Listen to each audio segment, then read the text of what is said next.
Mga kapatid, ito nga po ang ilan sa mga pinakamalaking balitang dapat nyo malaman dito sa Newsroom Now. Mainit na naman po ang mga update sa Senado. Idinawit na rin ni dating Bulacan District Engineer Henry Alcantara ang iba pang mga pangalan na konektado umano sa mga maanumalyang infra projects. Yan ay sina Senator Joel Villanueva, Senator Jingoy Estrada, Representative Zaltico, Yusek Robert Bernardo at pati na rin si dating Senator Bong Revilla.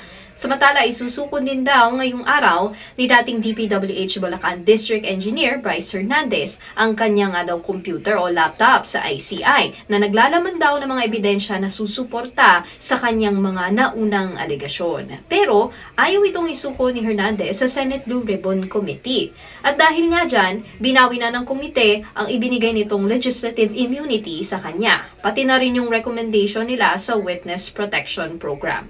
Pinag-iisipan daw tuloy ni Hernandez ngayon kung magpapatuloy pa ba siyang magbigay ng testimonya sa Senado nga. Ito balita naman po, sa The Hague, formal nang sinampahan ng 3 counts ng crimes against humanity si dating Pangulong Rodrigo Duterte, kaugnay sa kanyang war on drugs noon.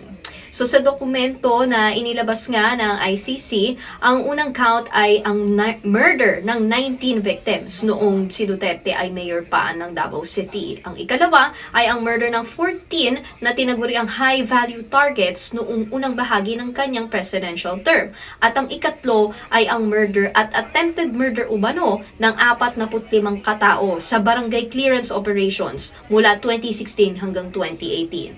Sabi naman ng counsel to victims na si Attorney Cristina Conti, sisiguruhin daw nilang magsisimula ang trial as soon as possible. Wala pa pong pahayag ang kampo ni Duterte.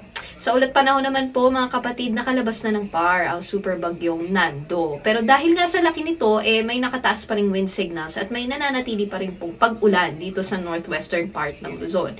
Pero may panibago pong tropical depression na papasok sa PAR ngayong linggo. Tatawagin po itong bagyong Opong. Tutumpukin nito ang Visayas at Mindanao sa mga susunod na araw, kaya manatili po tayong updated sa weather bulletins ng Pag-asa, mga kapatid. At yan nga po ang ilan sa mga balitang dapat niyong malaman at abangan back-to-back sa una sa lahat, 5:30 PM at Frontline Pilipinas, 6 PM dito sa TV5. Ako po si Nikki De Guzman para sa Newsroom Now.